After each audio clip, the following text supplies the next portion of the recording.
Pentax is kind of a sleeper brand when it comes to analog photography. Sure, it's not as sexy as Nikon or Canon contacts, but in this case, that's a good thing. This here is the Pentax P30n, also known as the P3n, and these days you can pick one of these up for less than a roll of film. So if you want to dip your toes into analog photography, then this camera here could be the perfect starter camera, and here's why. So the P30n is kind of the new and improved version of the older Pentax P30, and by new and improved, this camera was discontinued in 1997, so new by yesterday's standard. The body is mainly made out of plastic. There are chunks of metal in here because you can feel the weight. There's a nice little grip here, which I really like, and the overall texture feels pretty good in my hand. The plastic material also helps to keep the overall weight down, which I like if I'm doing things like hiking, where I try to keep weight down to a minimum. And for the sake of clarity, P30 is the name for the outside of US market, and in the US I believe it's called P3 and P3n, but for the sake of consistency, I'm gonna keep calling this the P30, and that's what you'll see on the B-roll pictures as well. Anyway, the P30n got some new bells and whistles, but they're both pretty much the same except for the full auto mode on the P30n. Now, the full auto mode lets you set the camera in full auto except the focusing, which is still manual, if you're using a Pentax K mount. Now, the Pentax K and the Pentax Ka mount are the same, but the older Pentax K mount is just super dumb 100% manual, while the newer cameras can control the aperture of the Ka mount lenses.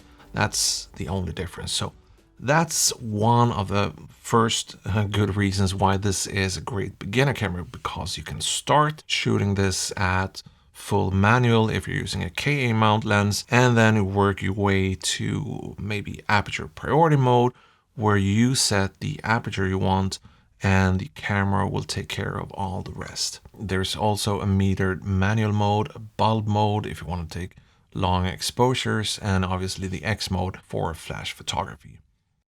Now, if we move over to the other side here of the camera, we can see that there's no ISO dial here on the crank for the film reverse thingamajigger, and that's because this camera will read the DX coding on the film and set the correct film speed for you automatically. With that said, if you want to push film, if you want to slightly overexpose a roll of film, you can do that by modifying the DX coding on the film. And there's tons and tons of tutorials for you out there that will show you how to modify the DX code or attach a new DX code on the film roll, so you can go ahead and push that. This next part here is a little secret, and if you're selling one of these on eBay, don't look at this video now. Thank you for watching. You other guys. So here's the thing with this camera, and a lot of cameras like this, it's not a 100% mechanical camera. This camera actually needs batteries to operate the shutter and obviously the metering system in the camera.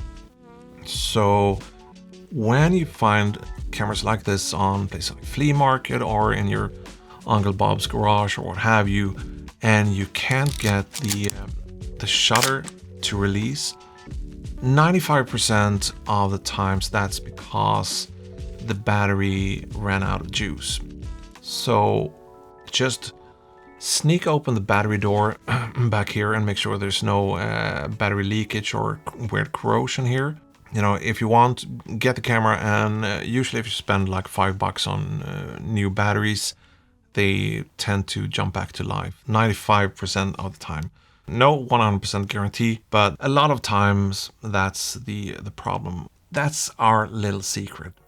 Now, I want to thank you for watching, and I hope you enjoyed this video. I hope it spurred your interest, and maybe you want to take the step and experiment some with analog photography. I'm going to share 2 videos here on the end screen in just a second, where I'm using 2 of my favorite prime lenses that I use a lot with this camera. It's a 50mm 1.7 and a 35 2.8, and those are great primes, but they're the older K mount, so you won't have the full auto option. Still use the aperture priority mode and shoot with these lenses. Well, thanks for watching, and I'll see you in the next one. Bye!